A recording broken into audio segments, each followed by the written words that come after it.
जय Hind and hello guys, स्वागत है आपका आपके अपने YouTube चैनल ज्ञानदे होस्ट में। और इस वीडियो में मैं आपको बताने वाला हूं CUET UG 2026 ऑनलाइन फॉर्म के बारे में, जो कि गाइस आपके रीओपन किए गए हैं। जी हां, आपने सही सुना, यहां पर आपके CUET UG 2026 के लिए फॉर्म को रीओपन किया गया है। अगर गाइस आप जब ये फॉर्म आए थे उस वक्त अपना फॉर्म नहीं भर पाए थे तो आपके पास यहाँ पर एक ये और मौका है, जो कि आपके लिए एक रामबाण से कम नहीं है, क्योंकि गाइस ये आपको यहाँ पर अपना साल खराब होने से बचाएगा। क्योंकि गाइस बहुत सारे कैंडिडेट की होप रहती है कि मैं CUET UG का फॉर्म भरूं और वो किसी भी रीजन से अगर नहीं भर पाए थे तो अब आप यहां पर आपका फॉर्म 23 फरवरी से लेकर के 26 फरवरी 2026 तक भर सकते हैं। यानी कि आपके पास 3 दिन है इस फॉर्म को भरने के। और इसके संबंध में आप ये ऑफिशियल नोटिस देख सकते हैं। इसमें आपको बोला है कि आप देख सकते हैं कि कब से लेकर कब तक आपने फॉर्म को भरा था, और आपकी लास्ट डेट भी फिर बढ़ाई भी थी। बट उसके बाद भी बहुत सारे कैंडिडेट ऐसे रह गए कि जो वो अपना फॉर्म नहीं भर पाए। तो यहाँ पर बोला है कि अब यहाँ पर जो कैंडिडेट है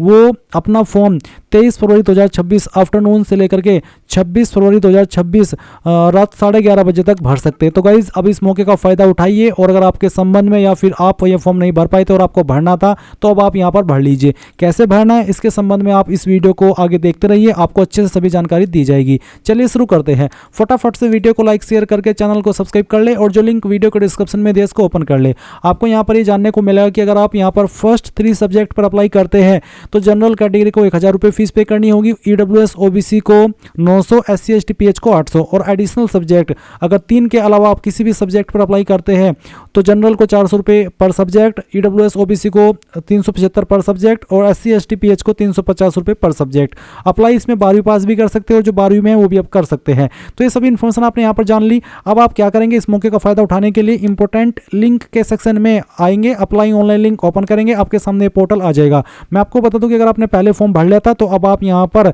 ये फॉर्म मत भरना, क्योंकि ये उन्हीं के लिए कोई नया फॉर्म नहीं आया है। तो अब आप यहाँ पर आएंगे और न्यू रजिस्ट्रेशन इसके ऊपर क्लिक करेंगे। इसके बाद में आपके सामने यहाँ पर कुछ इस तरह से इंस्ट्रक्शंस आएंगे, जैसे कि आप वीडियो में देख सकते हैं। अभी गाइज जब से आपकी लास्ट डेट आगे बढ़ी है तब से यहाँ पर जो इस वेबसाइट का इंटरफेस है वो थोड़ा सा चेंज हुआ है, यानी कि उसके अंदर थोड़ा सा बदलाव हुआ है। बट जो ऑप्शन है वो इसी तरीके से आएंगे जैसे कि आप पहले इस फॉर्म को भर रहे थे। तो यहाँ पर इस तरह से इंस्ट्रक्शंस आएंगे। सभी जानकारी चेक करते हुए आप नीचे की तरफ आएंगे और फिर यहाँ पर टिक कर देंगे। यहाँ पर टिक करने के बाद में आपको क्लिक टू प्रोसीड इसके ऊपर क्लिक करना है। अब गाइज आपके सामने यहाँ पर कुछ ऐसा इंटरफेस आ जाएगा। यहाँ पर आ जाने के बाद में सबसे पहले आपको यहाँ पर कैंडिडेट नेम के अंदर जो भी आपका नाम है वो नाम आप एंटर करेंगे अंग्रेजी के बड़े अक्षरों में, और 10th के सर्टिफिकेट के अकॉर्डिंग आपको इसको फिल करना है। फिर यहाँ पर आपके फादर का नेम आपको एंटर करना है। अगर आपका कोई आपके फादर नहीं है या फिर आपके कोई गार्जियन है तो आप यहाँ पर आपके गार्जियन में किसी का भी नाम दे सकते हैं, जैसे कि माता पिता भाई बहन चाचा चाची कुछ किसी का भी नाम दे सकते हैं।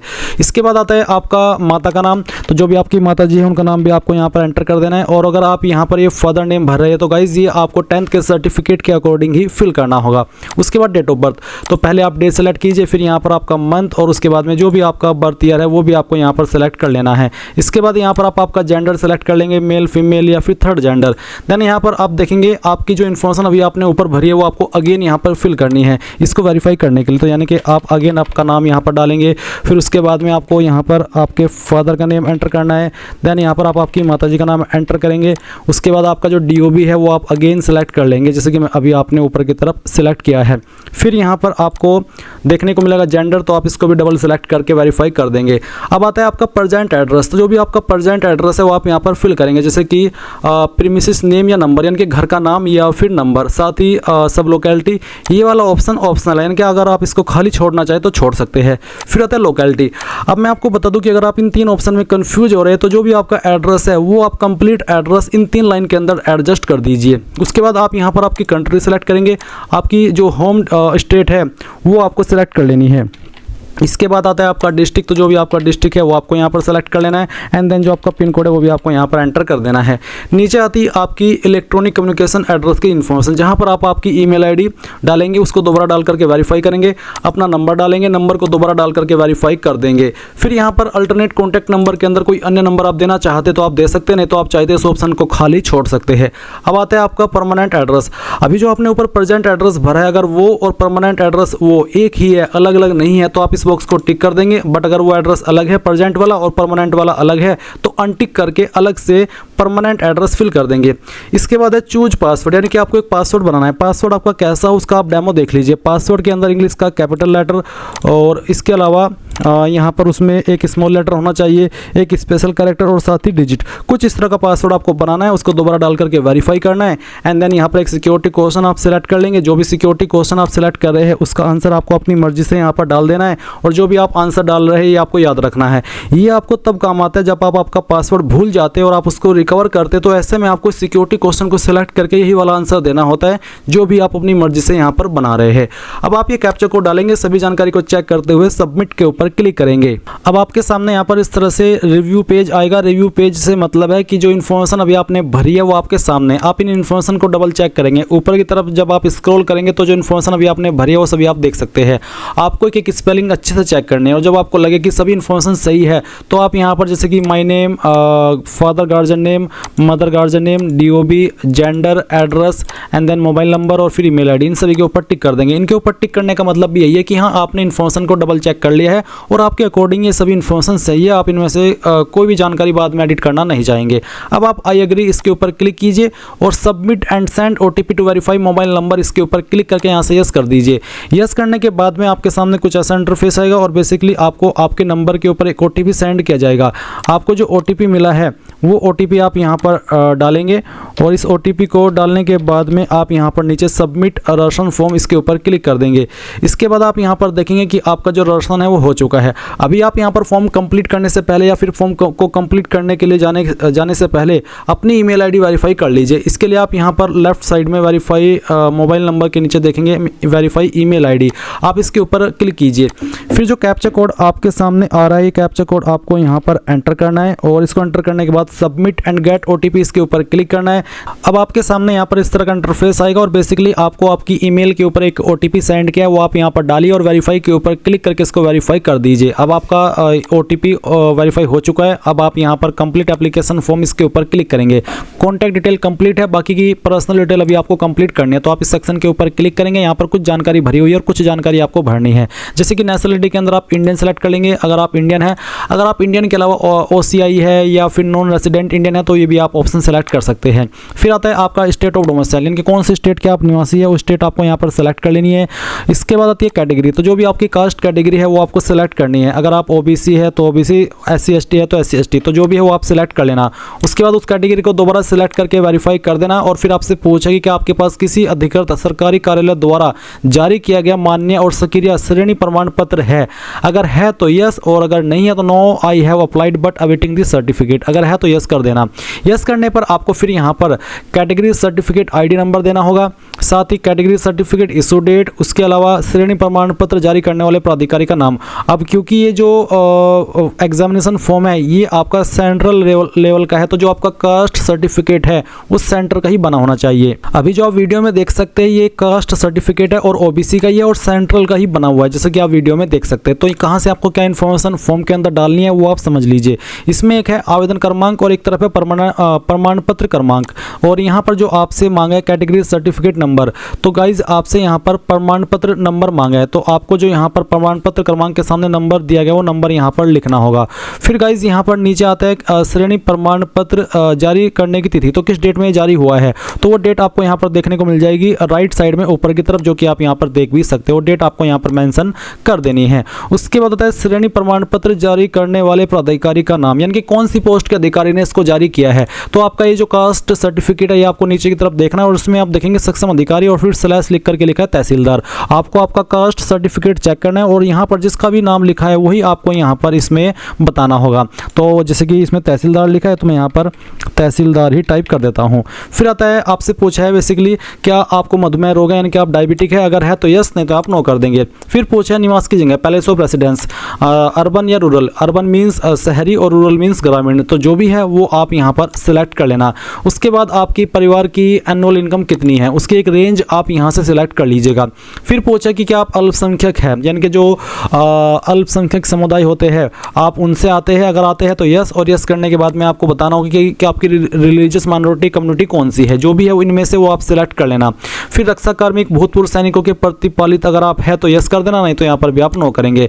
क्या NCC कोटे के लिए आप दावा करते हैं, अगर हाँ तो यस, नहीं तो यहाँ पर भी आपको नो कर देना है। और खेल कोटे कोटा के लिए दावा, अगर हाँ तो यस, नहीं तो यहाँ पर भी नो करना होगा और फिर ये कैप्चा कोड डालना है और सेव एंड नेक्स्ट के ऊपर क्लिक कर देना है। अब आपके सामने यहाँ पर एक सवाल है कि क्या आप पीडब्ल्यूडी या फिर पीडब्ल्यूबीडी उम्मीदवार है, अगर है तो यस, नहीं तो यहाँ पर भी आप नो करेंगे और फिर यहाँ पर आपको ये जो कैप्चा कोड आपके डिस्प्ले के ऊपर आएगा वो कैप्चा कोड डालना है और इसको डालने के बाद में आप सबमिट एंड नेक्स्ट के ऊपर क्लिक करके यस कर देंगे। यस करने के बाद में यहाँ पर अगला सवाल आता है कि चूज आइडेंटिटी, तो आप इनमें से कोई एक आइडेंटिटी सेलेक्ट कर लेंगे, Aadhaar, DigiLocker, Indian passport number, non Indian passport number, PAN card number, driving licence ID, ration card. तो इनमें से जो भी आईडी आपको देनी है वो आप सिलेक्ट कर ले। मान लीजिए आप आधार देना चाहते हैं तो आप आधार सेलेक्ट करेंगे, फिर यहाँ पर आपको इसके ऊपर टिक करना है और इसके ऊपर टिक करने के बाद में आप नीचे की तरफ आएंगे और आधार का नंबर डालेंगे, आधार नंबर दोबारा डाल करके वेरीफाई कर देंगे, ये कैप्चा कोड डालेंगे और सबमिट कर देंगे। अब आपके सामने यहाँ पर अपार आईडी का एक सवाल है, आपसे पूछा कि क्या आपके पास अपार आईडी है। अब बहुत सारे कैंडिडेट ऐसे होंगे जिनको ये नहीं पता कि अपार आईडी क्या होता है, तो मैं आपको बता दूं कि आपको यूट्यूब के अंदर जाना है और सर्च करना है कि अपार आईडी क्या है या फिर अपार आईडी कैसे बनाएं। आपको वहाँ पर बहुत सारी अलग अलग वीडियोस मिल जाएगी जिसमें कि आपको बताया जाएगा कि कैसे आपको अपार आईडी बनानी होती है। वैसे कंपलसरी है नहीं, बट अगर आप चाहते हैं कि मैं अपार आईडी बना करके यस करके उसकी डिटेल्स भरूँ तो आप वो कर सकते हैं, और अगर आप बिना इसके भी भरना चाहिए इस फॉर्म को तो वो भी आप भर सकते हैं। आप यहाँ पर नो कर दीजिए। अगर आप यस करेंगे तो फिर आपको उसकी इन्फॉर्मेशन देनी होगी, बट अगर आप नो करेंगे तो फिर आप यहाँ पर सबमिट करके आगे बढ़ जाएंगे। इसके बाद आपके सामने कुछ ऐसा इंटरफेस आएगा, यहाँ पर आपसे पूछा है टेस्ट पेपर्स, तो आप किस पेपर्स पर अप्लाई करना चाहते हैं या फिर किस सब्जेक्ट पर अप्लाई करना चाहते हैं वो आप यहाँ पर आपकी चॉइस के अकॉर्डिंग सेलेक्ट कर लेंगे। अभी जो आप यहाँ पर देख पा रहे हैं आपकी लैंग्वेजेस है, तो आपको इनको सेलेक्ट कर लेना है आपकी चॉइस के अकॉर्डिंग। इसके बाद आप यहाँ पर नीचे की तरफ आएंगे और देखेंगे यहाँ पर डोमेन विषयों के लिए प्रश्न पत्र का माध्यम, यानी कि जो आपके डोमेन विषय है उसमें प्रश्न पत्र का क्या माध्यम और आप रखना चाहते हैं, किस लैंग्वेज में आप देना चाहते हैं वो आप सिलेक्ट कर लेंगे। जो भी लैंग्वेज सेलेक्ट कर लेंगे फिर इसी में आपको पेपर देना होगा। इसके बाद यहाँ पर आप जो आपकी एग्जाम स्टेट की चॉइस है वो सिलेक्ट करेंगे, फिर उसकी किस सिटी के अंदर आप एग्जाम देना चाहते हैं वो आप सिलेक्ट कर लेंगे। उसके बाद में अगेन आप स्टेट सेलेक्ट करेंगे और उसकी जो दूसरी सिटी है वो सिलेक्ट कर लेंगे। आप सभी में स्टेट में एक ही स्टेट सेलेक्ट कर सकते हैं, बट जो सिटी है वो आप अलग अलग सेलेक्ट करेंगे, एक को बार बार सेलेक्ट नहीं कर सकते। उसके बाद आप यहाँ पर अगेन फोर्थ में भी स्टेट सेलेक्ट करेंगे और फिर जो उसकी सिटी है वो भी सिलेक्ट कर लेंगे। फिर आपसे पूछे पिता अभिभावक व्यवसाय, यानी कि जो आपके पिता है उनका जो व्यवसाय है वो आपको सिलेक्ट करना है। इनमें से आप कोई भी एक ऑप्शन सेलेक्ट कर लेना अपनी चॉइस के अकॉर्डिंग, या आपके जो फादर का ऑक्यूपेशन है उसके अकॉर्डिंग। उसके बाद उनकी क्वालिफिकेशन क्या है वो आप सिलेक्ट कर लेंगे। माता जी का जो ऑक्यूपेशन है वो क्या है वो आपको यहाँ पर सेलेक्ट कर लेना है। फिर उनकी जो क्वालिफिकेशन है वो आपको सेलेक्ट कर लेनी है। देन यहाँ पर आप ये जो कैप्चा कोड आपके डिस्प्ले के ऊपर आ रहा है ये कैप्चा कोड आप डालेंगे और इसके बाद में आप यहाँ से सेव और नेक्स्ट के ऊपर क्लिक करके यस कर देंगे। इसके बाद गाइज आपके सामने यहाँ पर एजुकेशन डिटेल आ चुकी है। तो सबसे पहले आप 10वीं की इन्फॉर्मेशन भरेंगे, इसमें आप पास सेलेक्ट कर लेंगे। फिर आप यहाँ पर बताएंगे कि किस साल के अंदर आपने आपकी जो क्वालिफिकेशन है वो पास की है। उसके बाद आप यहाँ पर इसमें क्वालिफाइंग एग्जाम में 10th और इक्विवेलेंट सेलेक्ट कर लेंगे। प्लेस ऑफ स्कूलिंग ग्रामीण एरिया से करी है 10वीं या फिर शहरी एरिया से, जिससे भी की है वो आप सिलेक्ट कर लेंगे। उसके बाद में यहाँ पर किस तरह का आपका स्कूल था, केंद्रीय विद्यालय, Jawahar Navodaya Vidyalaya, government aided private या फिर प्राइवेट अनएडेड यानी कि फुल्ली प्राइवेट, या फिर गवर्नमेंट स्कूल या फिर एकलव्य मॉडल रेसिडेंटल स्कूल या फिर ओडीएल यानी कि ओपन एंड डिस्टेंस लर्निंग। तो इनमें से किस टाइप का आपका स्कूल था, तो मेरा था गवर्नमेंट एडेड प्राइवेट यानी कि सरकारी सहायता प्राप्त प्राइवेट, तो मैं इसको सेलेक्ट कर लेता हूं। आप भी आपके स्कूल चॉइस के अकॉर्डिंग ये ऑप्शन सेलेक्ट कर लेना। उसके बाद क्वालिफाइंग एग्जामिनेशन स्टेट, कौन सी स्टेट से आपने आपकी 10वीं की है, उसके बाद में किस डिस्ट्रिक्ट से आपने आपकी 10वीं की है उस स्टेट की, वो आपको बताना होगा।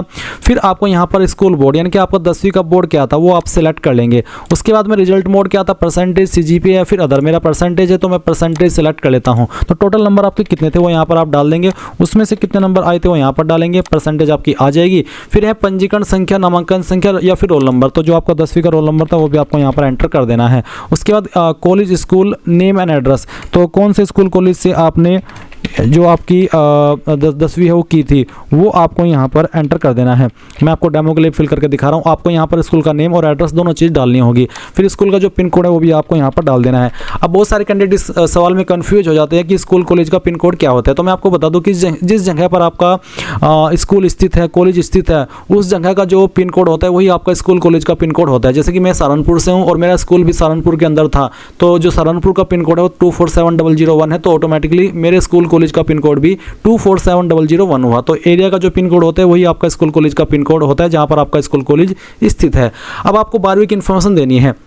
अगर 12वीं पास कर चुके तो पास सेलेक्ट कर लेंगे, अगर आप अपियर है तो आप अपियरिंग सेलेक्ट करके भरेंगे।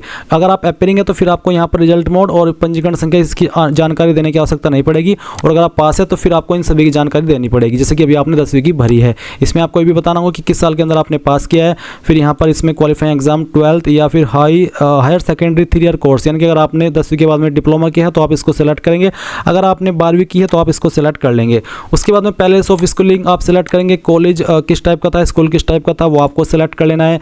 उसके बाद किस स्टेट से आपने आपकी 12वीं की है, कौन से ज़िले से की है उस स्टेट की, वो आपको सेलेक्ट करना होगा। आपका जो बोर्ड है 10वीं का या 12वीं का वो आपको यहाँ पर सेलेक्ट कर लेना है, जैसे कि अभी आपने आपकी 10वीं की जानकारी भरते समय इस डिटेल को सिलेक्ट किया है, ऐसे ही आप यहाँ पर 12वीं की इन्फॉर्मेशन भरते समय भी इसको सिलेक्ट करेंगे। देन आप यहाँ पर आपका रिजल्ट मोड सेलेक्ट कर लेंगे, परसेंटेज या CGPA, अगर परसेंटेज तो टोटल नंबर आपको यहाँ पर डाल देने हैं, कितने नंबर आपको इसमें से आए थे वो डाल देना है। फिर आपको यहाँ पर 12वीं का रोल नंबर डाल देना है, जो भी आपका रोल नंबर था, और फिर यहाँ पर आपको स्कूल कॉलेज का नाम एंड जो एड्रेस है वो भी एंटर करना होगा। मैं पूरा इस तरह से आपको यहाँ पर डाल के दिखा दे रहा हूँ। एंड देन आपका जो पिन कोड है वो भी आपको यहाँ पर भर देना है। फिर ये कैप्चा कोड डालेंगे और उसके बाद में आपको यहाँ पर इसमें सेव एंड नेक्स्ट के ऊपर क्लिक करना है। तो चलिए इसके ऊपर क्लिक करता हूँ और यहाँ से यस कर देता हूँ।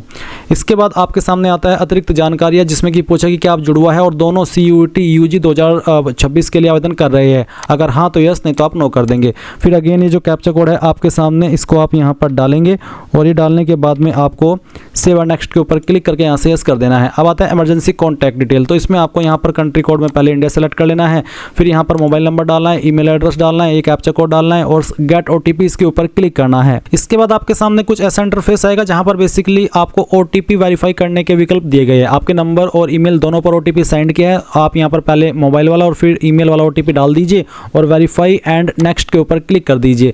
अब आता है आपका लाइव फोटो कैप्चर। गाइज इसमें आपको कुछ चीज़ें समझनी होगी। इसमें आपको पहले इंस्ट्रक्शंस दिए गए हैं।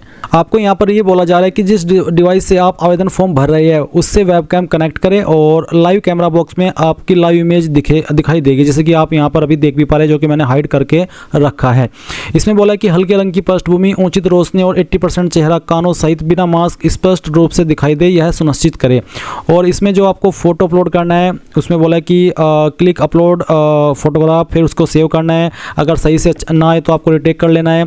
उसके बाद आपका फोटो यहाँ पर इस तरह से आ जाएगा। तो चलिए मैं आपको दिखाता हूँ कि कैसे आपको कैप्चर करना है। गाइज जैसे ही आपका फोटो कैप्चर हो जाएगा तो इस तरह से वो आपके सामने आएगा। अगर आपको इसको एडिट करना है तो आप कर ले, नहीं तो आप सेव और नेक्स्ट के ऊपर क्लिक कर देंगे। इसके बाद आपको यहाँ पर पासपोर्ट आकार की फोटो, अभी तो आपने लाइव फोटो अपलोड किया, अब आप यहाँ पर जो आपके मोबाइल के अंदर या कंप्यूटर के अंदर फोटो अवेलेबल है वो अपलोड करेंगे, जिसका साइज 10 से 200 KB के बीच में हो एंड फॉर्मेट JPEG या फिर JPG। तो आप चूज फाइल के ऊपर क्लिक करेंगे और जहाँ पर भी आपकी फोटो फाइल है वो आपको यहाँ पर सिलेक्ट कर लेनी है। जैसे कि मैं इस फाइल को सिलेक्ट करता हूँ, ओपन करता हूँ, इस अपलोड ओरिजिनल के ऊपर क्लिक करके अपलोड के ऊपर क्लिक करता हूँ। देन आपका जो फोटो है वो यहाँ पर आ जाएगा। जैसे ही आपकी फाइल अपलोड हो जाएगी आप click here to view uploaded document के ऊपर क्लिक करके इसको व्यू भी कर सकते हैं। देन आप यहाँ पर जो आपका सिग्नेचर है उसका अपलोड करेंगे, जिसका साइज 10 से 50 KB के बीच में होना चाहिए। तो जहाँ पर भी आपके सिग्नेचर की फाइल है वो आप सेलेक्ट कीजिए, ओपन कीजिए एंड देन अपलोड ओरिजिनल इसके ऊपर मैं क्लिक करता हूँ, अपलोड के ऊपर क्लिक करता हूँ और जो आपकी सिग्नेचर है वो यहाँ पर अपलोड हो जाएगी। फिर आपको यहाँ पर अपलोड करना होगा आपका आइडेंटिटी प्रूफ, जिसमें कि जो भी ID आपने सेलेक्ट की थी, आधार कार्ड या फिर पैन कार्ड या फिर कोई अन्य ID जो कि आप ही को पता होगा, तो वही ID आप यहाँ पर अपलोड करेंगे जिसका साइज 10 से 200 KB के बीच में हो। जैसे ही आपके यहाँ पर तीनों फाइल अपलोड हो जाए आप यहाँ पर नीचे कैप्चा कोड देखेंगे जो कि आपको डाल करके सेव एंड नेक्स्ट कर देना है और फिर यहाँ से यस कर देना है। अब आपके सामने फाइनल रिव्यू पेज आएगा। जो भी जानकारी आपने शुरू से लेकर अभी तक भरी है वो आपके सामने। आप यहाँ पर इसको क्लोज करके इन जानकारी को चेक करते हुए नीचे की तरफ आएंगे और फिर यहाँ पर आपको इनके ऊपर टिक करना है। इनके ऊपर टिक करने का मतलब यही है कि हाँ मैंने इन सभी जानकारी को डबल चेक कर लिया और मेरे अकॉर्डिंग सभी जानकारी सही है। और इसके बाद में आप यहाँ पर नीचे आई एग्री इसके ऊपर क्लिक करेंगे और फाइनल सबमिशन ऑफ एप्लीकेशन के ऊपर क्लिक करके यहाँ से यस कर देंगे। यस करने के बाद में गाइज आपका जो फॉर्म है वो कंप्लीट हो जाएगा, बट अभी ये फाइनल सबमिट नहीं माना जाएगा क्योंकि जब तक आप फीस पे नहीं करेंगे तब तक ये फाइनल सबमिट नहीं होगा। अब आप यहाँ पर इसकी पहले फीस पे करेंगे। ये वेबसाइट बहुत इशू कर रही है, मे बी आपके सामने भी कुछ इस तरह से प्रॉब्लम आई, तो ऐसे में आपको संयम बनाए रखना है और वेबसाइट ये सर्वर डाउन की वजह से इस तरह से करने लग जाती है, तो थोड़ा सा वेट आपको कर लेना है। गाइज अभी यहाँ पर इसमें टेक्निकल एरर एरर आ रहा है जिसके चलते मैं फ़ी पेमेंट नहीं कर पा रहा हूँ। अगर आपके सामने भी कोई ऐसा इशू आ रहा है तो आप कमेंट के माध्यम से बताइएगा। और जब आप कोई प्रॉब्लम फेस नहीं करेंगे साइट पर, चलिए वेबसाइट ओपन हो चुकी है, इशू खत्म हो गया। अब मैं यहाँ पर पे एग्जामिनेशन फीस के ऊपर क्लिक करता हूँ, यहाँ पर टिक करता हूँ और प्रोसीड फॉर पेमेंट के ऊपर क्लिक करके यहाँ से ओके कर देता हूँ। अब आपके सामने इस तरह से इंटरफेस आएगा। आपको इनमें से सिलेक्ट करना कि आप किस माध्यम से फीस जमा करना चाहते हैं। आपको बेसिकली बिल डेस्क सिलेक्ट करनी है। मैं चलिए इस वाली SBI वाले को सिलेक्ट करता हूँ, प्रोसीड फॉर पेमेंट के ऊपर क्लिक करता हूँ और मेरे सामने पेमेंट के सभी माध्यम आ चुके हैं। तो जिस भी माध्यम से आपको फीस जमा करनी है वही आप सेलेक्ट कर लीजिए। अगर आपको UPI से करनी है तो आप UPI सेलेक्ट करेंगे, इनमें से यहाँ पर कोई भी एक माध्यम सेलेक्ट करेंगे, UPI ID या फिर QR कोड, और फिर कंफर्म कर देंगे। देन आप यहाँ पर जैसे फीस पे कर देंगे तो अपने फॉर्म का फाइनल प्रिंट आउट ले पाएंगे और इस तरह से आप CUET UG 2026 ऑनलाइन फॉर्म भर पाएंगे।